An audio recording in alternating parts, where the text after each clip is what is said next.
Bonjour, merci de nous suivre. Nous sommes le lundi 20 février. Dans 15 jours se déroulera le Cap Ferré Music Open. Et comme tous les lundis, vous le savez, nous recevons un invité. Bien sûr, aujourd'hui, Hélène Berger, la directrice et la fondatrice de ce Cap Ferré Music Open qui vient nous parler bien du programme de cette édition 2017. Alors Hélène Berger, bonjour.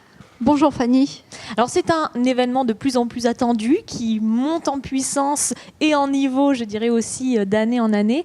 Le Cap Ferré Music Open qui est en fait un concours, on peut dire ça comme ça. À la base, c'était des présélections pour des concours internationaux, pour un concours international qui est le Torneo Internazionale de Musica, dont la finale se déroule en Italie. Et puis petit à petit, on a rajouté le concours Bellan, dont je m'occupe, et puis le concours d'Osaka, dont je fais partie du jury. Et c'est devenu en fait un concours à part entière. À partir du moment où on a Nissan, notre mécène, qui s'est greffé à nous, qui nous a permis d'offrir un prix. C'est devenu un showcase parce qu'il y a forcément des gens qui organisent eux-mêmes, qui viennent assister pour découvrir des jeunes talents. Donc maintenant, on peut dire que c'est pas un concours dans le sens où il n'y a pas premier prix, deuxième prix, troisième prix. On attribue des validations pour des concours internationaux, ce qui évite aux candidats de devoir se déplacer pour les éliminatoires pour ces concours. Ça fait un gain économique important, ça permet de tester son niveau. Et puis c'est l'occasion de se faire repérer aussi. Ah oui, complètement. C'est devenu en fait comme ça, parce que au Cap Ferré Music Festival, donc qui a lieu en juillet, on offre des bourses pour étudier et pour jouer au concert Jeunes Talents du festival. Alors, c'est pas forcément jeune, hein, y a un peu on de dit jeunes talents, mais c'est finalement ouvert à tous. Et puis, finalement, c'est plutôt quand même des talents expérimentés qui viennent maintenant au Cap Ferré Music Open. Oui, majoritairement. Ce sont des gens, en fait, qui commencent déjà à tourner ou qui tournent déjà et qui ont besoin de se faire connaître, plus de reconnaissance. Ou alors d'avis, par exemple, qui jouent 2 morceaux de styles différents et qui disent, et à ce moment-là, on dit ce qu'on pense, ça vous va bien, ça, laissez tomber, enfin, avec évidemment plus de délicatesse, mais d'avoir un avis extérieur de vrais pros, quoi, parce que sinon, on patauge un peu, hein, on envoie des programmes à des programmateurs de concerts, on ne sait pas pourquoi ça passe pas. Donc, on essaye d'apporter au maximum notre expérience et nos conseils, qu'on soit présélectionné ou pas. Oui, bien sûr, c'est ça. Tout le monde est traité finalement à la même enseigne. Alors, à ce jour, vous avez une trentaine de participants qui sont d'ores et déjà inscrits. Oui, plus ça même, je crois. Ça fait un programme très chargé. 45, je crois. Parce qu'en fait, il y a les quatuors, il y a les quatuors, des quintettes. J'en profite. Si vous voulez vous aussi accueillir bénévolement, vous êtes sur la presqu'île ou même, ça permet au Cap Ferré Music Open de fonctionner, de pouvoir accueillir chez soi, prendre en charge un candidat ou un trio, parce que vous savez, les transports dans la région, c'est pas idéal. Donc quand on a un violoncelle à porter, et ce sont souvent des gens quand même qui n'ont pas des moyens extraordinaires, donc le fait de pouvoir les héberger, c'est un plus. Et nous, on est arrivés, là, ça y est, on est plein du côté des bénévoles de l'asso. Donc surtout, n'hésitez pas à vous proposer. J'ai fait un post sur Facebook. Vous cherchez sinon sur le site, la page contact du festival, Fanfan Cullerier, responsable des hébergements. Bon, mais très bien. Le message est passé. Donc, si vous voulez accueillir un de ces participants, je reviens quand même à notre sujet, puisqu'on était vraiment sur les présélections. J'en profite. Mais vous avez raison. Donc, 45 participants qui sont d'ores et déjà inscrits. Est-ce que vous savez un peu d'où ils viennent ? Oui, enfin, j'ai pas épluché de près tout, mais je sais qu'il y en a qui viennent de Belgique, qui viennent de la classe du Conservatoire Royal de Bruxelles de Guy Danel. On a alors je ne dois pas donner les noms des participants, je ne voudrais pas en décourager d'autres, mais enfin bon, il y a des groupes qui sont très forts. On a un duo de piano qui vient aussi, ça vient en fait de France et d'étrangers. Et d'Europe aussi beaucoup. Oui, d'Europe, mais également de la région bordelaise. Donc c'est devenu un événement international. Oui. Et de haut niveau. Oui. Vous ne direz pas le contraire. Vous nous confiez l'année dernière, à l'issue de la remise des prix, si on peut dire comme ça, que le niveau vraiment d'année en année était en hausse, monté.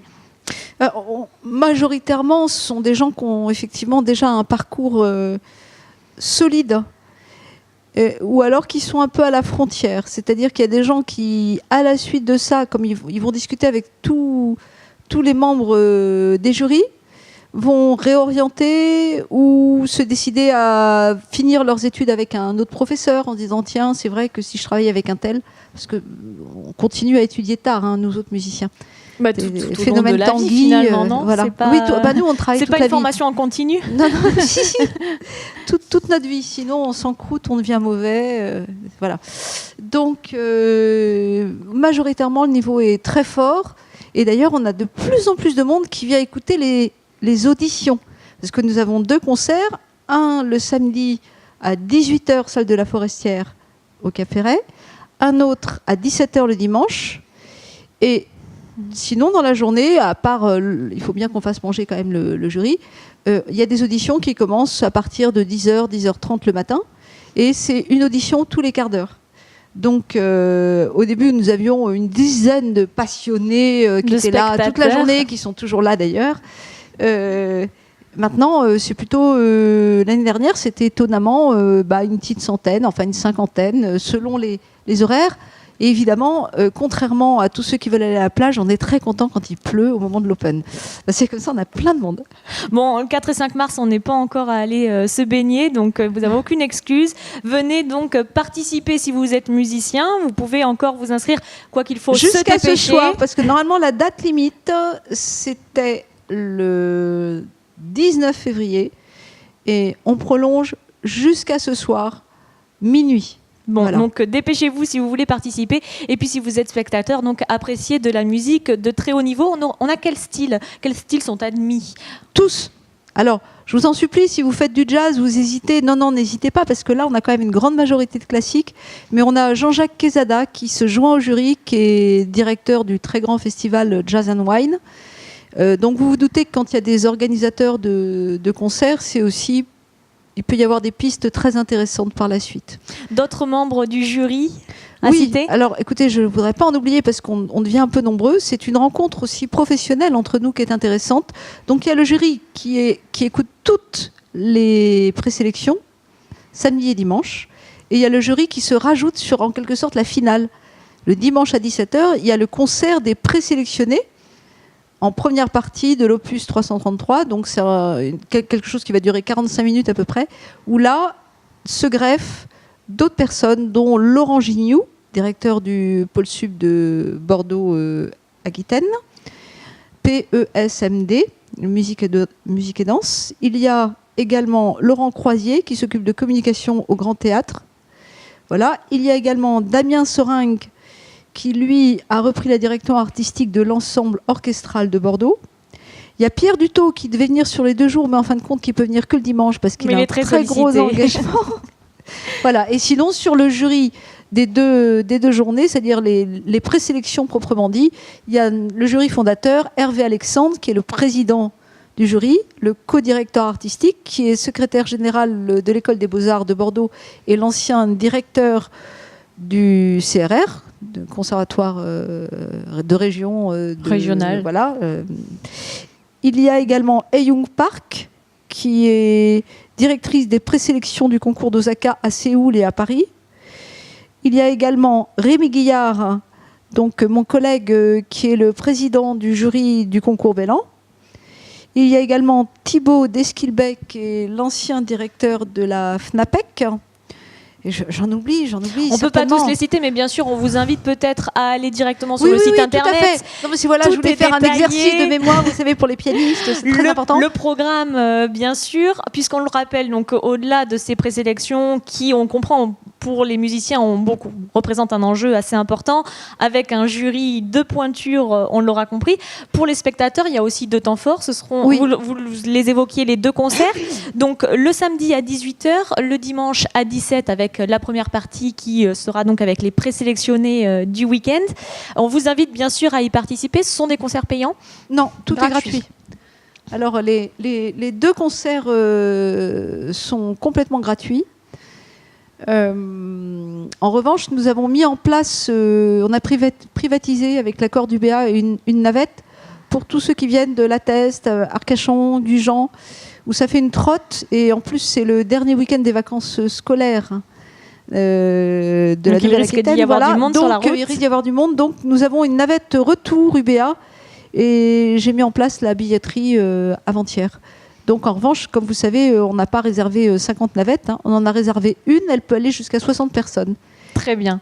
Voilà, et c'est 13 €, je crois. On rentre en contact retour. avec l'association Son Non, d'Avril. directement, vous allez directement sur le site du festival où vous tapez Navette Open dans les moteurs de recherche, elle devrait apparaître très rapidement. Bon, très bien. Donc, une petite info pratique pour ceux qui voudraient venir assister au Cap Ferret Music Open et qui viendraient bien du Sud Bassin ou plus loin de Bordeaux, puisque vous avez fait en sorte que ça corresponde aussi aux horaires de train. On a beaucoup de Bordelais maintenant qui viennent.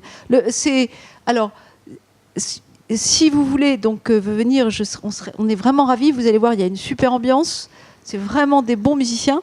En revanche, on vous recommande de réserver vos places, c'est gratuit complètement, sur le site du Cap Ferret Music Festival. Vous allez sur la page billetterie en ligne, parce que la salle de la Forestière est grande, elle contient 500 places, mais c'est très souvent bien plein. Voilà, très vite plein. Et ça nous permet d'avoir de la visibilité et aussi de contrôler un petit peu, n'est-ce pas, par étant...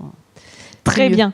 Eh bien, écoutez, donc vous avez toutes les informations, que vous soyez musicien ou spectateur, amateur de musique. N'hésitez pas à participer au Cap Ferret Music Open les 4 et 5 mars prochains à la salle de la Forestière au Cap Ferret. Merci Hélène d'être venue sur notre plateau. Et puis au plaisir de vous retrouver donc le 4 et 5 mars tous, et vous aussi. Mais bien sûr, on sera là. Avec grand plaisir.